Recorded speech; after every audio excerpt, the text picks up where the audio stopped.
Vous êtes en train de suivre Tupac Congo Sport, la quintessence du sport congolais. Tupac Congo Sport, le sport congolais, dans toute sa splendeur.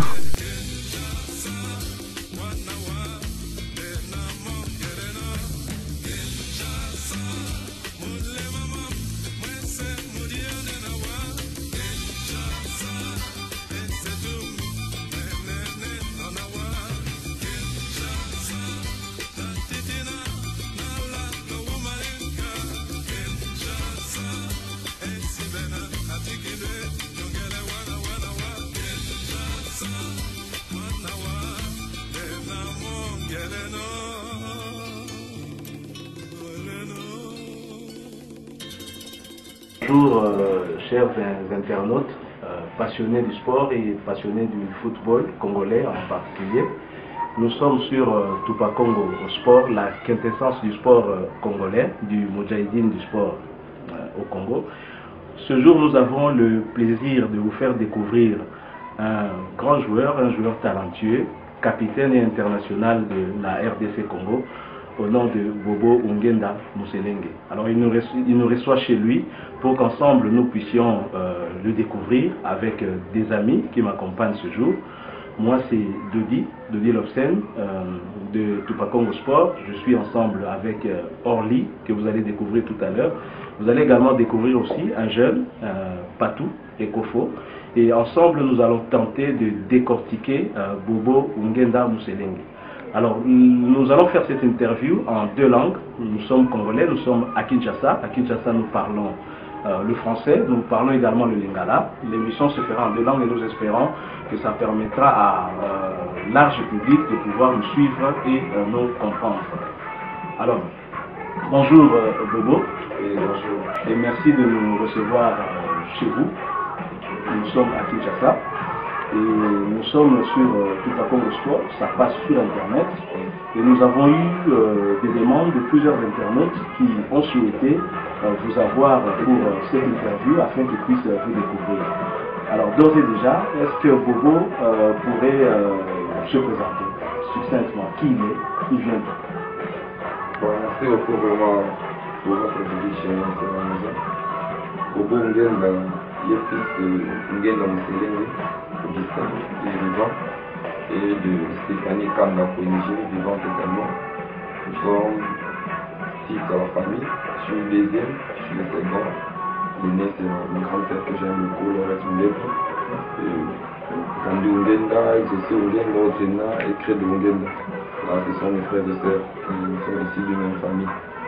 Bobo Ungenda a fait ses études primaires à l'école Massamba de Kasavubu, et puis j'ai fait des études secondaires au collège Notre-Dame du Congo, là où j'ai décroché mon diplôme, mon certificat de diplôme d'État au collège Notre-Dame du Congo. Et puis je suis allé faire mes études universitaires à l'université de Kinshasa, campus de Vinikin, là où j'ai décroché encore mon diplôme de licence en psychologie du travail en année 2009-2010. Pendant tout ce temps-là, je jouais au football. Je sais très bien que vous allez me poser cette question-là, mais c'était pas facile de combiner vraiment et les études et le football. Et quant à ma discipline personnelle, j'ai essayé un peu de m'émerger, puis au jour d'aujourd'hui, je suis joueur capitaine actuel du destin. Merci beaucoup Bobo. À suivre cette présentation, la présentation est tout à fait claire et nous donne tout à fait l'image de ce que vous êtes.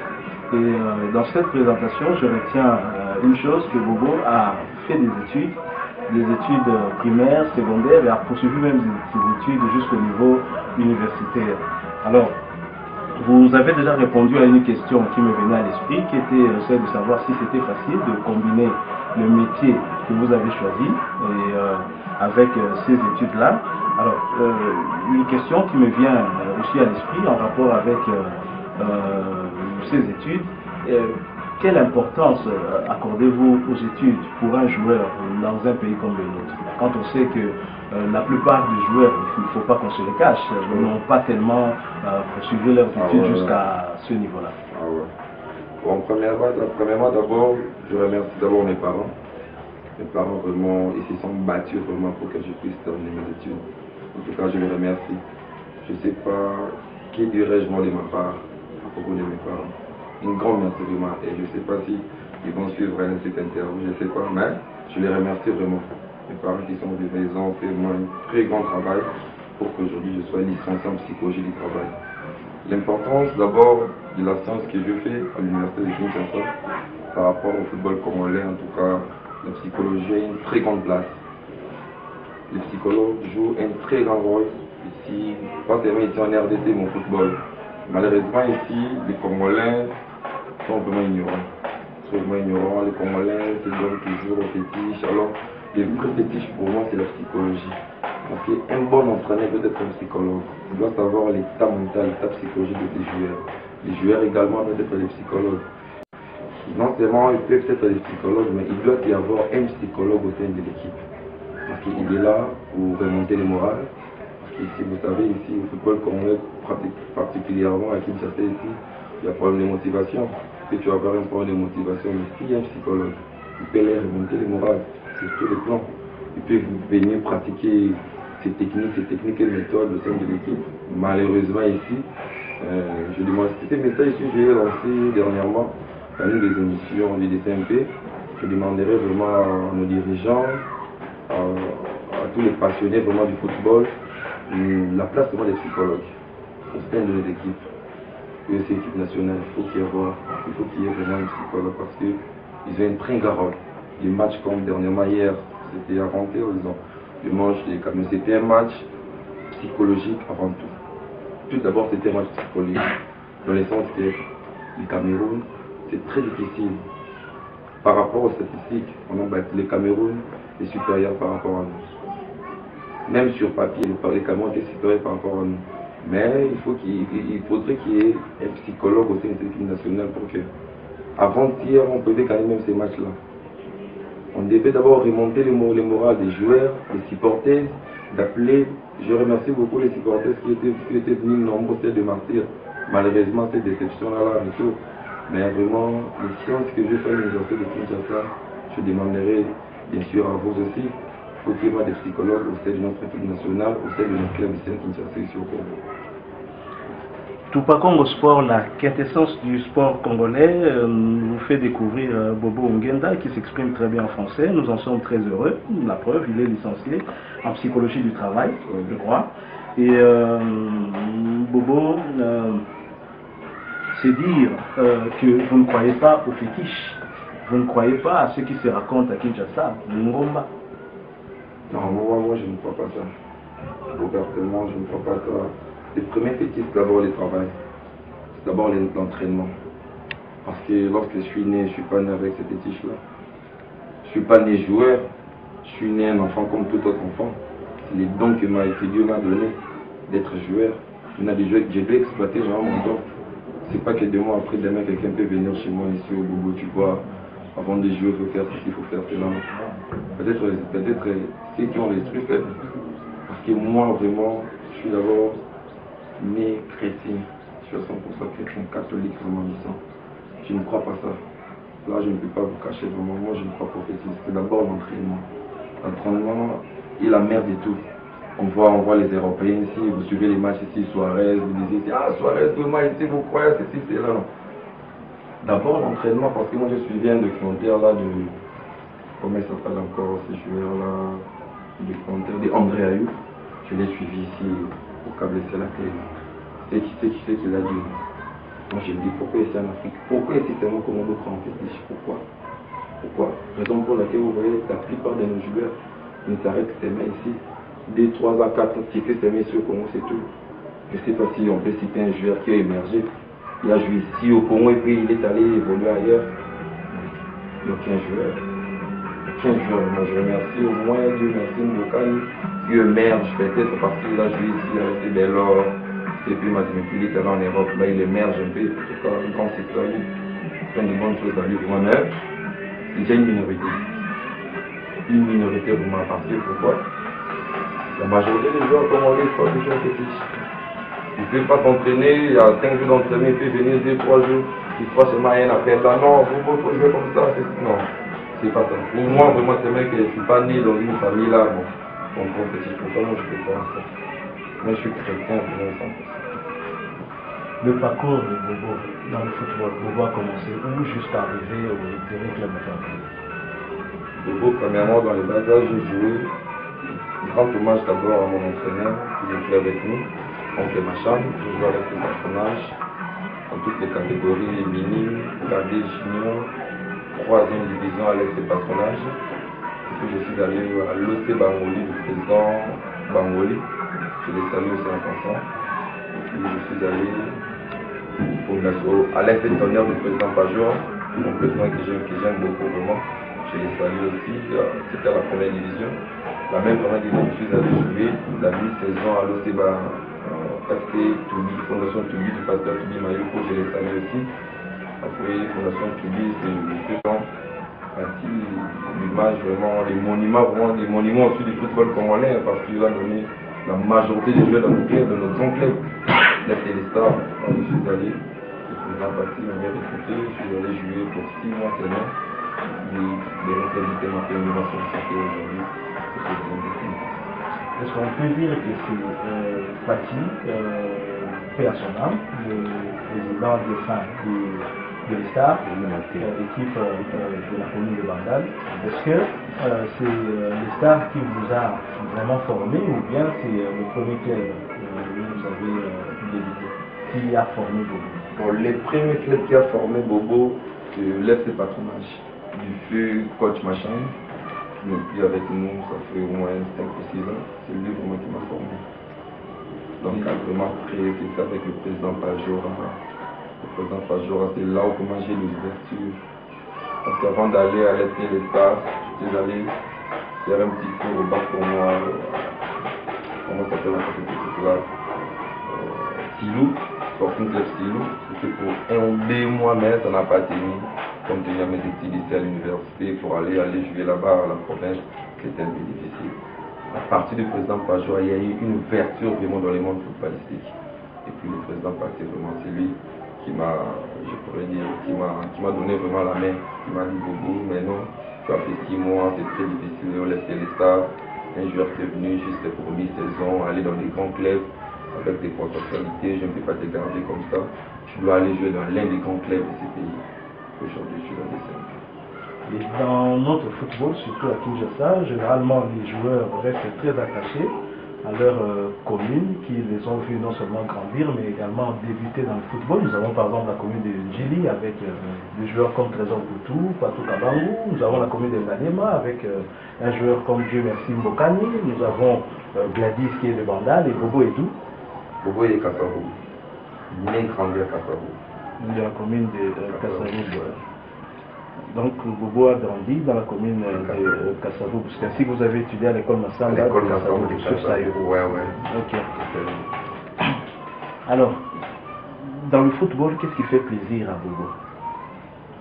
Dans le football, pour moi, je me disais toujours, il faut que je jouais dans des petits clubs, je me disais, il y avait un joueur, c'était en 1994, si j'ai fait dans le nom, Nono Kidoda.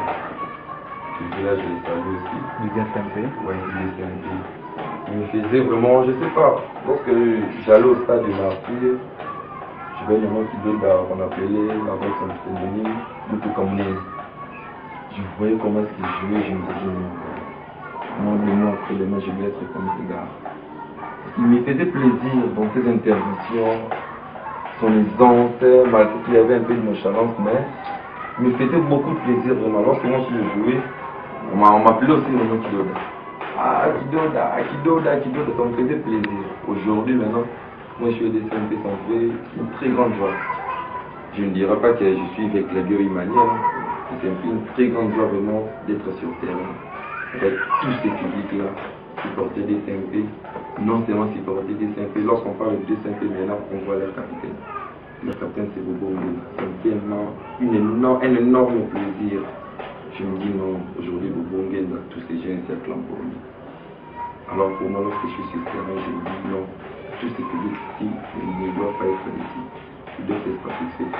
Même si les SMP perdent par 1, 2, 3, 0, mais quant à Bobo Nguenda, à part Bobo, ça me fait du bien.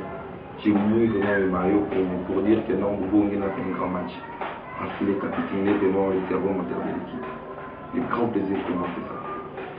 La génération 94 du DCMP avec des joueurs comme Mono Kidoga, Christian Kaningele, Maestro Biavanga, Jules Monka, Monka, beaucoup de joueurs. Ouais. Et la référence à Mono Kidoga répond à une question que j'avais. Quel est le joueur au Congo qui a évolué au Congo, qui était votre modèle? On a compris que c'est Mono Kidoga et sur le plan international. Sur le plan international, ils sont nombreux. Les Congolais évoluent en Europe. Je dirais que pour moi, c'est un ami, c'est un gars, c'est un coéquipier de l'équipe nationale. C'est un petit talentueux, très talentueux. En tout cas, je lui souhaite moi de très bonnes choses à lui dans sa carrière footballistique. C'est un grand joueur. Il te ramène très grand défenseur de niveau européen. En tout cas, les Congolais évoluent en Europe, c'est lui. Et mon ami ici qui est l'équipe de Belgique, c'est quoi encore? Chantel Mbé Mananerlet. Lui ici, il émerge aussi. En tout cas, je l'apprécie aussi beaucoup. Mais par rapport aux Européens, non, vraiment, ils sont nombreux. 2 ou 3, je pourrais dire, je vais appliquer. Sergio Ramos, son efficacité aussi. Je les apprécie beaucoup. L'axe défensif vraiment de l'équipe nationale de l'Espagne. Je l'apprécie. Ils sont beaucoup. Mais 2, je peux citer Sergio Ramos et je vais appliquer. Cédric Mongongu, défenseur axial de Léopard, qui a très bien joué le dimanche dernier, même si la RDC a perdu, nous le saluons. Nous saluons également Chancel Mbemba ainsi que tous les joueurs des Léopards, vos coéquipiers dans la sélection nationale. Alors, quittons un tout petit peu, juste pendant quelques secondes, le football pour savoir quelle est l'origine de Bobo. Bobo est de quelle province? Bobo est de la province de Bandung. C'est le village proche de l'Équateur. Par exemple, quand vous avez dit, mon ami Patrick me disait, tu es équatorien, non, proche de l'Équateur, je suis du Bandung. Et votre plat préféré? Vous aimez que madame vous fasse quoi? Lorsque vous revenez des entraînements, lorsque vous revenez de l'internement par exemple, et que ça fait par exemple une semaine que vous n'avez pas mangé à la maison, lorsque vous rentrez, vous aimez manger quoi? Les riz et l'haricot. Les riz et les haricots. Il y a un sens particulier à votre nom, Ngenda, et parce que nous sommes. Oui, Ngenda, c'est significatif. Ngenda, c'est-à-dire chef. Nteling, c'est-à-dire intouchable. Chef et intouchable. Chef, vous l'êtes déjà, puisque vous êtes capitaine au sein du Daring Club Motema Pembe. Passation de pouvoir s'est passé entre Gladys Bokesse et vous, je pense. Ouais. Alors, nous allons bientôt passer à Orly, qui vous posera des questions liées au Daring Club Motema Pembe, votre équipe chère. Mais avant, j'ai une question que m'a transmis Gino Dimokota de la Belgique. Une question venant d'un internaute, il m'a donné un nom, il s'agit de Francis Vemba. Et Francis Vemba nous fait savoir que Bobo aurait un oncle qui aurait évolué dans le football. Que vous aurez un oncle qui aurait joué dans le football, l'étoile du Zaïre, me semble-t-il. C'est Félix Ngenda. Félix Ngenda, il portait même le même nom que vous. Ok, est-ce qu'il a joué un rôle dans le choix que vous avez eu à faire à embrasser la carrière au footballeur? Ouais, il a joué un très grand rôle. Raison pour laquelle mon petit frère est maintenant dans le U21 du PSG. Il peut aussi signer dans l'équipe pro du PSG, Erwin Ngenda, que je le salue aussi. Il joue dans quel poste? C'est un avant-centre de soutien, il joue dans toute l'attaque. Et l'oncle, il jouait dans quel poste? Défenseur? Non, l'oncle était milieu défensif. Donc vous êtes le premier défenseur de la famille? Le premier défenseur de la famille. Ok. Et quelle est votre ambition? Bon, toute personne dans la vie est ambitieuse. Est ambitieuse plutôt. Parce que moi, étant d'abord joueur, je me dis non, je ne dois pas seulement m'arrêter ici au Congo. Pour moi, c'est les joueurs de l'Ouest Afrique, les joueurs sénégalais, les joueurs maliens, comment est-ce qu'ils évoluent en Europe, par-ci par-là. Bobo bien rester seulement ici au RDC, non. Moi, je me dis toujours que je dois aller jouer le football professionnel. Je dois quitter ce pays. Je dois aller jouer le football professionnel parce que ça sera vraiment une très grande joie, non seulement pour les Immaculés, mais aussi pour tous les Congolais. on vient d'évoluer au sein des SMP, de nous appris des mains, c'est un professionnel. Ça c'est aussi un plaisir pour vous. C'est un peu ça vraiment. Mon ambition est de jouer moi le football professionnel. Merci beaucoup. Au ministre du paiement en français, on permet de tout là, parce que François Lobby, il est alors, toujours quand on là, mais pour que tout ça passage à nous à la bien, pour que tu aies la DSMP, ma question est à moi chaud. Alors, tu as Napoto, puisque bien ambition est ok Napoto. Équipe ni les équipes à rêve na yo, pour yo kumisaka. Et équipe nini, les équipes pour yo kanisi qu'un jour peut-être aucun ne peut évoluer. Bon, équipe on a kumisaka premier à Barcelone. On a commencé à Barcelone, mais vous voyez que les joueurs congolais pour évoluer en Europe, pour embrasser le grand club, c'est pratiquement difficile. C'est pratiquement difficile, compte tenu, premièrement, il y a le manager, deuxièmement, il y a le né où il y a parce que la trace mourra bientôt. On va embrasser maman, un grand club où on les a renommés en Europe, c'est vraiment très difficile. Néanmoins, il y aura que non, club où et ça là que non comme tremplin parce que on va Chabani on va mon à côté va Suisse va même va Drogba va Gengan va ni puis de loyo moi va Drogba va grand même va ça moi c'est un peu ça club professionnel au Cap s'est présenté que non le manager très sérieux pour se présenter en tout cas qui non est ça que non tu peux évoluer un tout petit peu dans la club sous pour match Merci beaucoup, Capo. Dengue, tu me sens que la Kinshasa. Alors, si vous trouvez ça na Orly, ou est-ce que question est opposée en rapport à la DCP? Bonjour, Capo. Oui, bonjour. Oui, Orly, na bandi. Donc, premièrement, bandeko, internaute, fallait y bailler, bandon, bailler, puis bailler, santé équipe, n'attend au pour la question. On est équipe dans un moment où nous va sentir ça bien. Parce que nous avons 2 semaines dans une équipe nationale. C'est le meilleur année de l'entraînement. Santé équipe, nous avons gagné un match ce soir contre le match nul contre Sarambali. De même, l'absence de 10 équipes est gagnée. Donc santé équipe, pour l'instant, l'équipe est gagnée. Merci. Deuxièmement, on voyait une manière de bien parce que le cas phénomène est comme trop. Tout le monde est joueur à Betty. Ah ouais, l'objet qui est à joueur à battre. Vous avez joueur à battre, tous les joueurs équipe. Parce que tout le monde est à ni saison, à la Nekata pour avant d'année, car tout à joueur maquillé, à signaler Mali Passa. Dans la équipe, bon, pour nous éclaircir, Nara Niboso, une année dans des DCMP.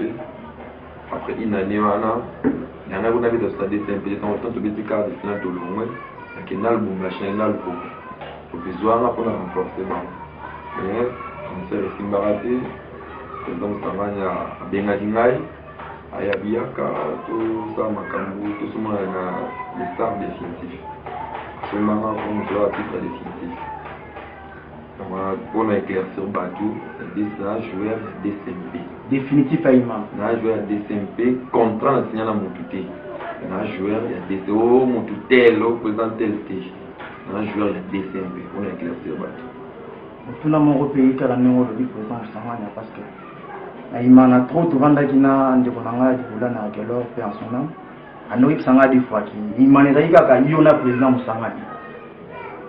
Il va jouer un sous parce que mon a faut pas mon président moi pas si mais faut que soit mon président faut travailler na beaucoup il a mis parce que moi j'aime ça banga de pays man na o président musanga na mon la mais faut na président musanga faut na capitaine kaka siku il a nini moi na président musanga et ils ont un bon moté mais va jouer rebelle attends le président mon année difficilement parce que tantôt mon a mais pour mon a pas tantôt mon a na Goma tantôt mon a fait déplacer un peu trop. Il a fait que pour mon président, ils ont un bateau, ils sont proches. Quand on va bureau, la structure, pour les DCMP, ils ont un président, il faut un simple joueur, mais si un message transmet, c'est pas président, il faut non il faut jamais jouer marocain. Message peut être la réclamation et revendication qui va bien le président, non, c'est pas respect. fois non pas capitaine à cap, non pas joueur au bibolo. Tout ça, on est pour tout le monde président. À ce moment-là, c'est moment on vient le président, non, bah joueur va avoir besoin, mais c'est pas que non, avoir au monde a eu problème particulier au fond là non. Maintenant, par rapport à nous, Kamba gestion, il y a Baninga, Bandeko, ils ont vraiment pas. Bandeko, nous, coéquipier, n'est pas que tu as eu match, il y a Lydie, il y a Bamisou, il y a terrain. Là, il y a des têtes, il y a Bamisou, il y a il faut gérer Bango et tant qu'il y a capitaine. Moi, l'île européenne, ça n'a pas trop, il y a eu tant que maman a bon, difficulté au moins, beaucoup de billes. Ils ont été moral on a rendu ce centre charge ou en faire de bon mon idée c'est un moment là c'est un moment vraiment il y a pas si ma casse ils doivent perdre la camarade Miso à la insulté ça qui a une semaine le match fait tout bêta va jouer belé moi ça qui affecté raison pour laquelle on a une question à monsieur Joli que non pour la psychologue l'équipe des amis va vraiment affecter ma casse le rôle n'a pas si qu'on fait dans ce rôle dans un moment on a ça la renverse est-ce qu'on a pas que son moment c'est que dans un moment tu vas que la vie continue ça me taper ça donc tu récupérer et on a rose à l'homme de mer moi on a souvent rose à c'est la vie ce bisou ça on a bisou né à moi pour tout mouiller tout c'est fort tout ça mon tout deux va te au barak et on a été à penser à l'eau quoi que non se retire du recouf ou non se resali vous resala mais on sali non ça va jouer ils ont ballon. Ceux de Rocha, ils ont ils ont réalité à ballon. Mais ils ont ça là, ils ont devoir, ils ont demandé que ça n'est pas, ça n'a pas tenu. L'ongane, ça va moi chaque fois, moi la tête, on a senti que match en monte au Katendini, non. De Rocha dit à Rocha, moi que parole n'a eu ton ordre.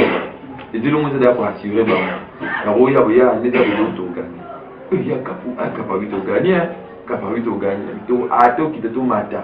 Tu gagnes Dieu de pour la pour tout prendre tu as pas méthode moi ou tu appliques de façon que va jouer vraiment va un bar et monter un peu oui ba bandeko ba internaute bandeko ba imania ba bien et bandeli na yo na kati équipe tellement parce que là il facilité parce que yo kati ba bandeko misuni ba yaka ba zaki ba bon to moi ba championnat ba ina imana boye bazui bango te mais quand on ndenge nini ati retrouver mbala moko na kati imana alors que ba ba komba minene to kotanga te parce que ba komba minene ezalaka ba sero na ibandeli no imana ezalaka na ndenge bon ibandeli vraiment pas si makasi dans le sens que c'est-à-dire dans l'année terminale la deuxième licence on a préparé test na ma travail de fin d'études na imana mais na ba stress talaka moi c'est moi les talaka aux moins diplôme licence talaka elo pana moi gros papier wana utabona imana des grands clubs ko na mi kabula nini ngamba tayi na discipline personnelle na moi na imana na kuti ba bateau pe autant en l'occurrence il y a au devant na no classe capitaine Pataza ko y vraiment Pataza wana mutunanga moi avec na il est vraiment dans un peu bleu, je suis pas major. Du côté major, la poste dans tout ma songo habita déjà compétition africaine dans la DCMP. Du coup, on n'en parle même pas. La compétition à bêta, on a lié, avec 3 grands défenseurs. Moi, je me suis dit, c'est un problème. Bon, normalement, on va apprendre à résoudre. Et c'est quand on travaille. Attends qu'on est dans la banque, attends qu'on est dans un jour, espace aux faut c'était sabat. Espace aux fouillons, on a pas besoin de question à tourner mal bosso. À les années mon équipe nationale. Attends, je voudrais même gagner pour bah quoi ça bon côté le non, il y a un temps. Tant pis dans la mémoire après devant l'équipe nationale pour la. Bon bien bah comme bon ça boye. Mais là il m'a là auparavant c'était dans bon côté. Attention à ta technique ça, mais le look même on se dit moins inquiété. L'équipe nationale est aux armes encore bon bêta va faire bon mon fête va bon bon bêta bonne chance là bas non tant on a fait ils ont mené na imana les alliés qui est l'eau telle à casse on a bêta gay ça bêta avec faut si on a combiné ba maïle na bon fona ça le but dans le fruit on a malgré tout on va fight les armes à monter pour tout ça va humain tout bon ça fait caca à moins qu'il a imposé la même posant les lots on est capé à la kolata couleur oyo tomoni olatima parce que tomoni olakisi elembo kolata couleur wana sikoyo na kati ya terrain otali public mobimba ezoyemba mpona bino kolata couleur wana elobela wana ani couleur wana mayo ayimani ezalaka kilo fort mayo wana so lelo omoni ke to maintenir ma tokoka ma charge wana nakomisaka nzambe mpona tiaka ma en première position na mayo nakomisaka po oyeba jeu ebele bana bcmpr inti batanga na kongo même pas si même pas mi-saison bakenda misu bayokanaka na baentraînement 6 entraînement championnat deux matchs mpo nini mayo wana ezelo moko esalanga sentiment fort ate moko oleka nzela bakapo baparent nanga bayebani su makasi mpo nini mwana bango aza joueur bapetit frère bapetit sere nanga bayebani su makasi mpo nini kafana bango aza capitaine aza joueur de tmp esalanga esengo makasi ke sengo wana alingaka te siko bato basepelaka mpe wana bazonga na bamama bato baotanga boye ata kutu bie koti nango na ele nanga te kapo ndenge nini kapoka opense nasalaka de sorte ke bato wana basepelaka wana na esengo nga aza wana terrain po joueur po ozala esengo na terrain tomona baronaldino babeta bazeka babeta joueur po ozala esengo na terrain poso plaisir na kobeta esalanga sentiment fort na kobeta bakumisanga emisalaki bamodesaka sur retourna soki première match oyo bapesaka yo confiance na kati ya imana oyo balobi non lelo vraiment non nokoglade te okasongo ovanda nano lelo mpe totala mpe tala bobo na kati ya terrain première match oyo bapesaka yo confiance na imana comme titulaire match wana ezalaka match mo deri mpe azalaka na baproblème ya bajoueur non esilaka te ezalaka mpe complet match betango ezalaka deuxième match ya te wana eza système wana mpe ngai te eza match deuxième match contre belor tokolaka 3D ona coach Milo coach Milo tobeta na masongo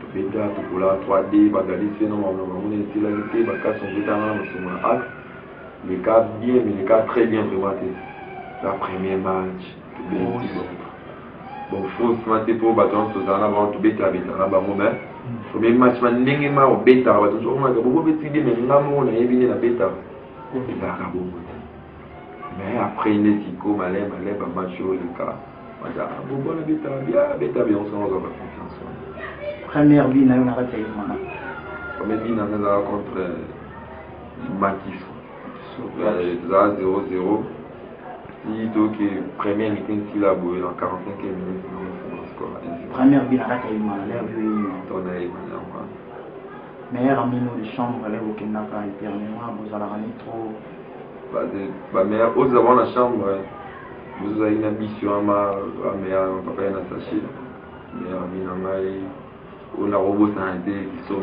des années partout tous années dans l'équipe nationale pour la ranai tous ça vraiment non bango bazana on va jouer les stars mais va jouer il m'a bango tout moi il m'a mon seconde famille pour na mai c'est pour attendre nini na robinga msupa na biso te mais va jouer il m'a raconté na la tête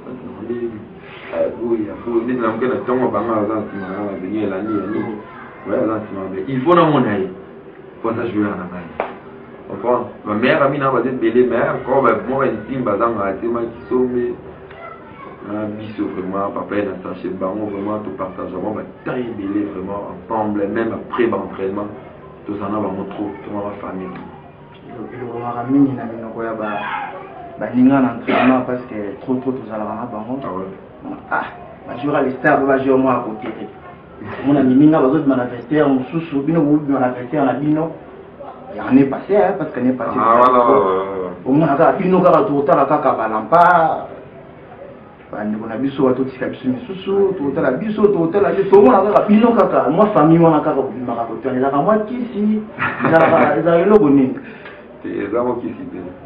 Donc ils sont venus comme ça dans 3-4 ensemble vambouilla place on se met tous en haut tout meno à tout long tout par rapport à une société Tunisie la rara amour on a fait des graves activités en Israël c'est que ça on dit que tu force à rater la rose a bien amour on a battu mais moi je me suis allé faire des cacailles à Capolé il n'a pas de rose à moi comme maintenant on a pas que à d'abord je me suis mal tout côté va club sous tout comme un peu bon un peu tout comme un peu bon na roba na windidi tubedene club marote chaque jour le cap nini attends monter un cap dans Facebook parti cap au moins que ça là bien vraiment il va dans cette tracata là on va monter à nous les moment tu vois la première année bah nous sommes les stars qui ils ont bon nous avons une même famille donc aí place mo boy ils ont même sous cadre pour l'accès quoi directement ils ont un côté ils ont une unité mais ils ont logique ils ont normal imagine bino c'est que ils ont les stars représentent l'image bien tous les jours les stars bah émergent bien à l'image nous les mouillés et s'il faut il y a un monde qui monte dans nos hasards entre et puis après tombe émerger c'est bien tout ça dans le jeu c'est normal souvenir nous à malamu et à ma bien à Katiki souvenir à malamu na imana na bit match belé international et bien vraiment en compétition africaine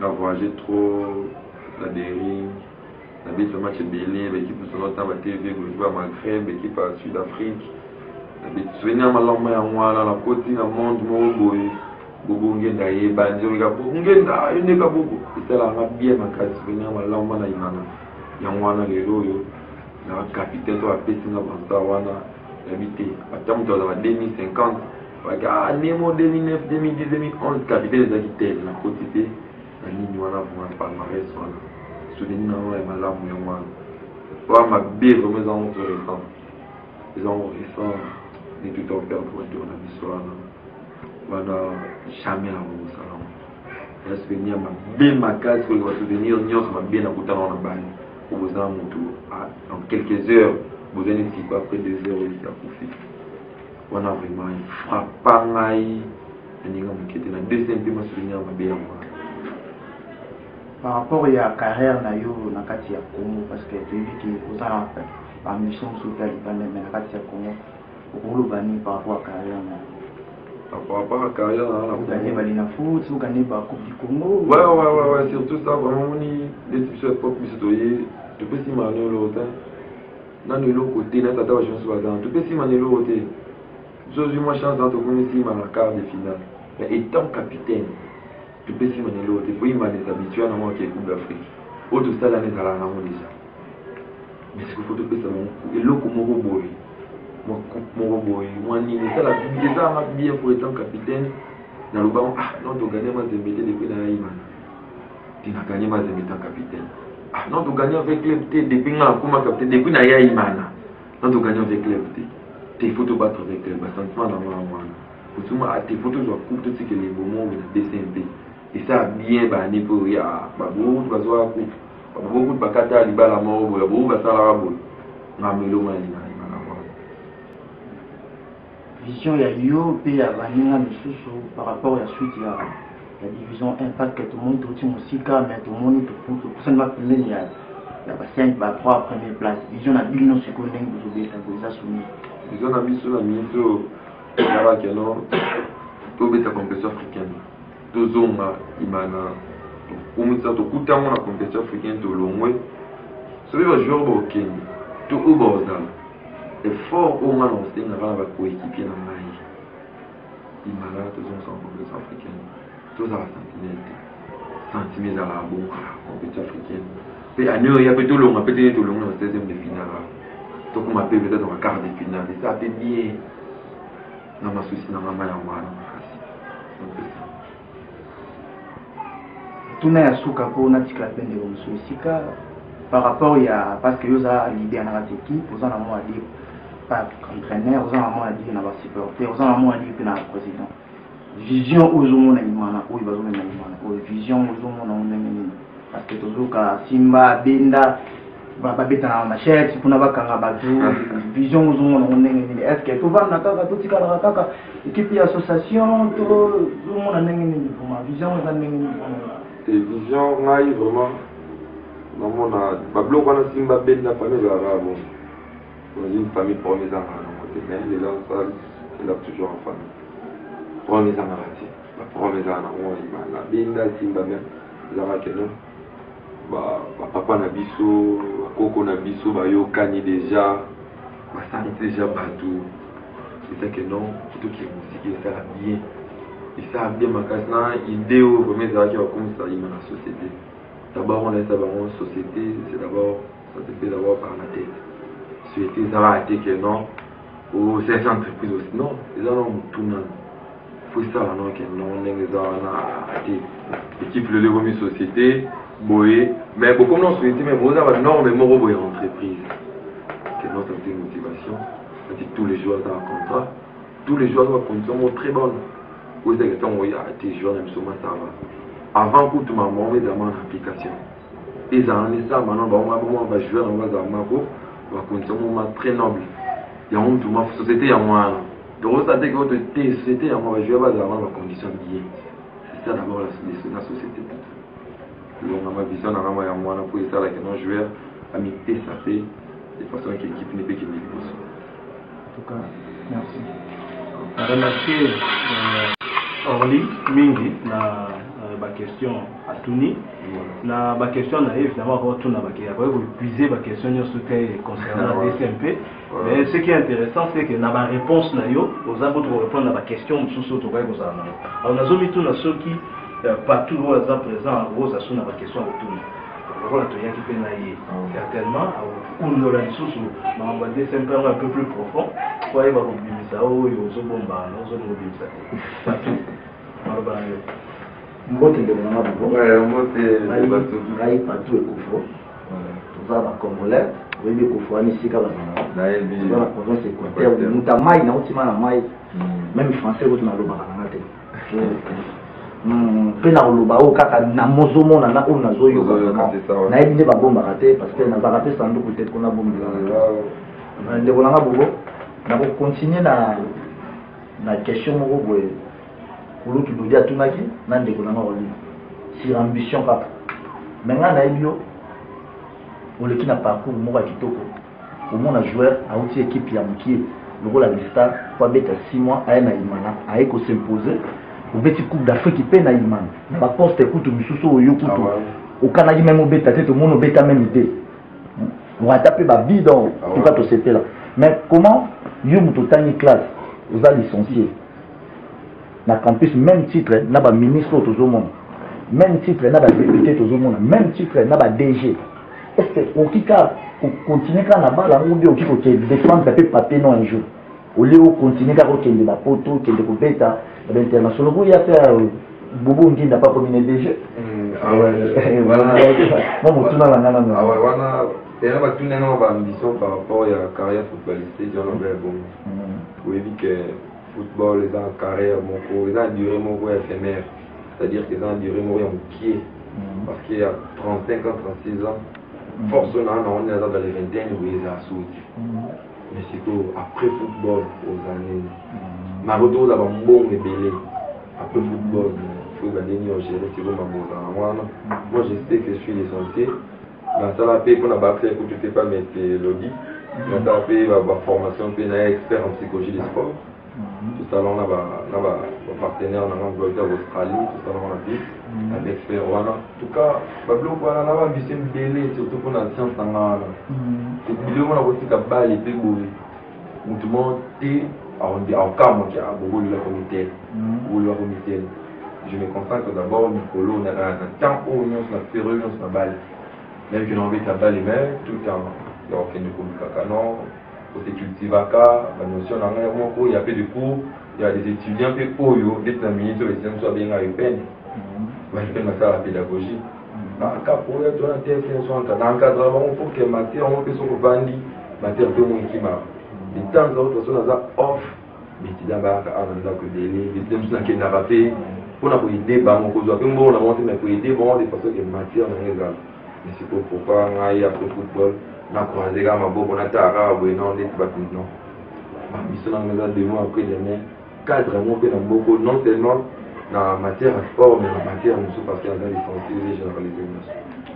Oui Bobo, merci au question réponse nazela qui comme tel mais en tout cas na CPD en bébé les lots il m'a toujours mon a commis la tendance et batu ya soki président TH batu ya président Musanganya vous attaquer capitaine de l'équipe yo oza na tendance nini ya nani oza côté ya nani ozo futelo ndako eza nani oyo atieli biso mama alia kananda eza nani nayebi toza na tendance ya nani quel président la tendance à DCMP na tendance à président monté parce que ngate bino tout est de bien que ngaza jouer à DCMP na la contrat moto na président mo boiti qui ont été dans le contrat président mo ayi bobo yo a signé contrat na ngai tant joueur na wana on va clair dans le contrat monté na journal président tel le président TH le président Msangati le monde a sommanga tanga na imana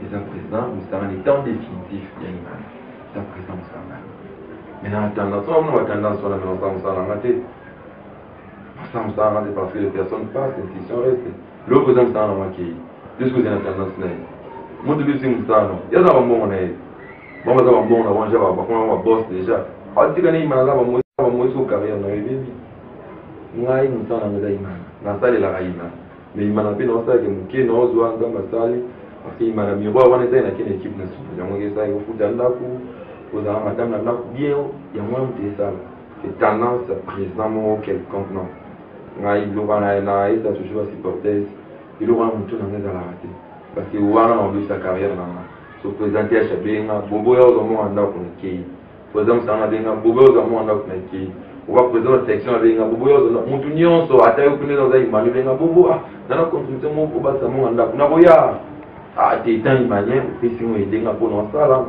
ni une équipe na yo c'est tendance vraiment quelqu'un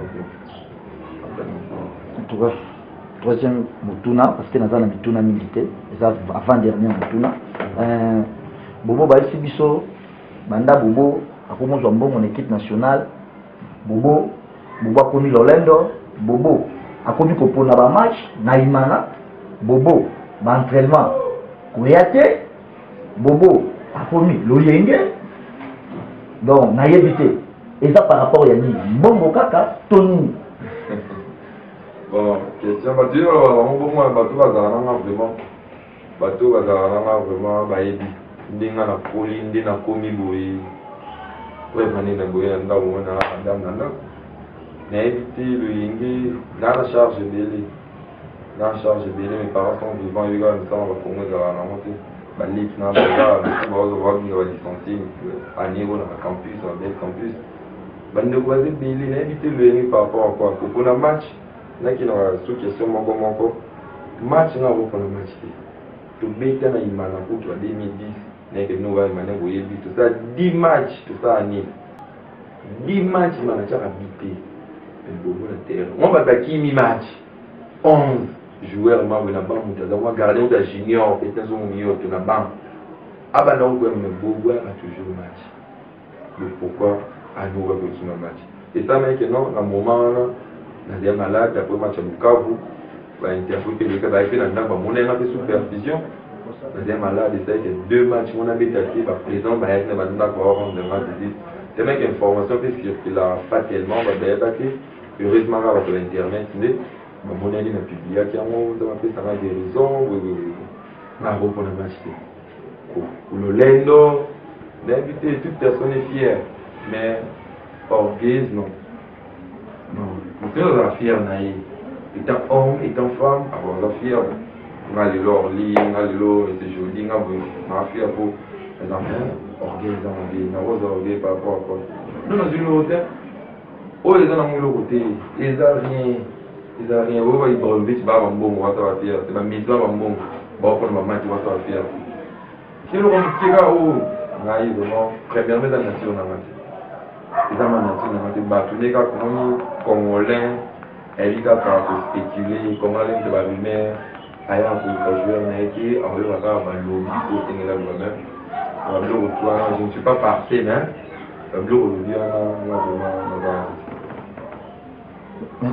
merci Bobo Ngenda merci Pele Pele nayebi ke zambongo te pe kozala bongo te eloko asuka ndenge bobimaka na stade parce que monsieur Dodo atunaki o question moko wana ke boyebi mort oyebi nini lelo toyebi ke kisi eza kaka livulu ye nde akasiraka bato ndenge bobimaka wana kotelemisaka biso basupporters botelema sava toye awa topoli toyebi eloko malobesana te ezalaka nini assurance wana nanga apesaka yo mpo okendaka kaka ozowangana ou bien aux appels à la veine, on va bien à la télémissa, comme c'est le cas des acteurs, au télémissa, au télémissa, au 4 programmes, à la mort des Simba. Vous savez par rapport à l'île, c'est la motivation, trop si, voilà. Et la motivation est dans la Moroni, et c'est ça qui a une culture au boy.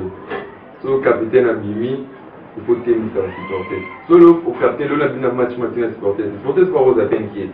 Oh, quand Abimi m'a dit, il faut y quand vous venez, mais il faut que tu aies ça par moi, au motiver, par moi rassurer, par moi montrer les choses de bon. Le match est dans la terre, le match est dans la avancée. Motiver, il y a assurance, et il n'y a pas la même. Il y a quelqu'un qui est dans le terrain, jamais qui peut aller dans le terrain, et il va faire pour la non. Quand on est dans le terrain, il y a quel que soit le potentiel de joueur à terre, on a une qui est content, on a pour supporter à cette état.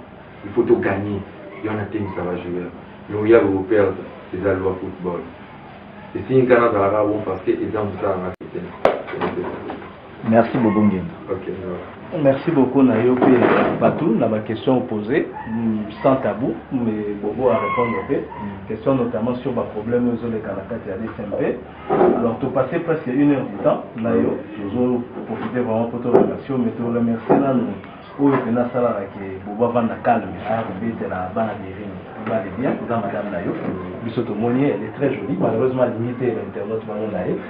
On a raison, peut-être me convaincre un jour, hein, à témoigner sur papa. La maison est bien tenue, elle a dit on va faire effectivement la date.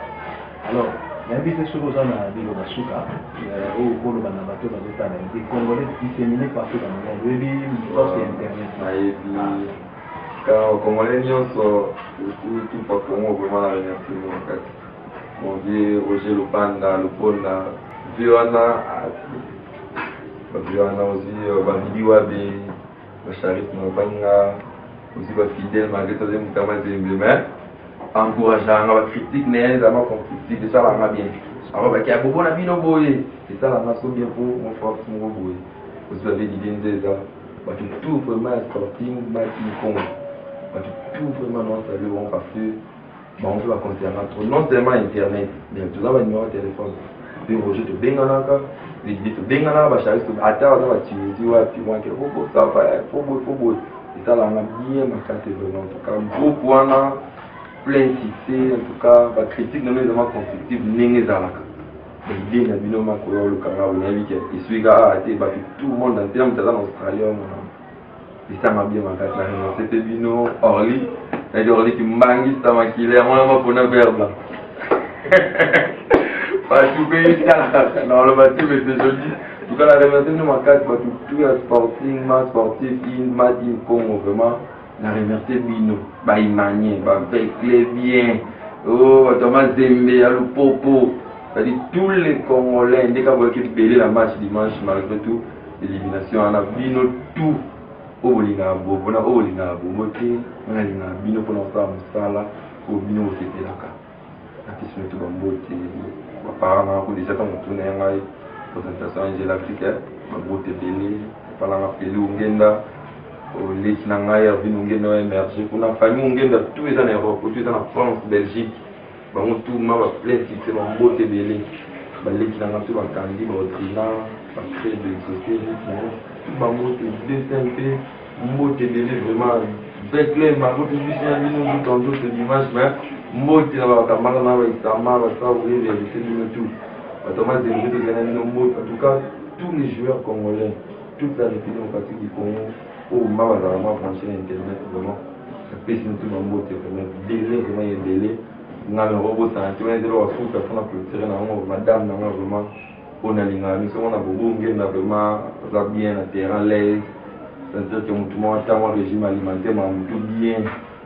Qui m'a sans aller tomber bien, dame de maman, ça me fait. C'est la beauté de l'île, pour ma personne qui n'est pas à pencher Internet.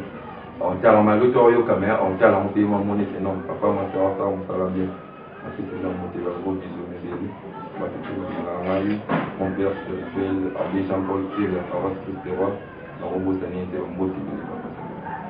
Merci beaucoup Bobo Ngenda et surtout merci à l'équipe de Tupacongo Sport de l'Europe, chapeautée par le Moudjahidine du sport congolais, Roger Lomponda, Bobo l'avait cité. Merci également à l'équipe de Tupacongo Sport en Tunisie, conduite par Charis Mavinga, qui était dernièrement avec nous ici à Kinshasa et qui a battu un très grand travail en Algérie avec les Léopards U20. Ils nous ont fait découvrir ces jeunes gens venus de l'Europe et même ceux venus du pays. Et merci encore une fois à vous, internautes, qui avez souhaité que nous puissions interviewer pour vous Bobo Ingeda, et nous espérons qu'à travers Bobo, nous aurons d'autres joueurs, non seulement du DCMP, mais également d'autres joueurs d'autres clubs, étant donné que Bobo les côtoie au sein de nos Léopards. Merci beaucoup et à la prochaine occasion. Tupacongo Sport, la quintessence du sport congolais. Au revoir.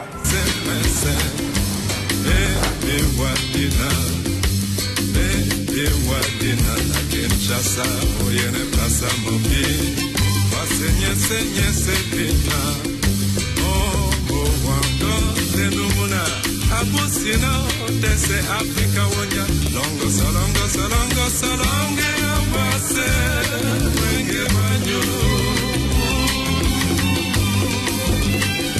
ambasa Kinshasa nende wa minyamine ye bukate eo tekende ba mongere Iana papela ya bende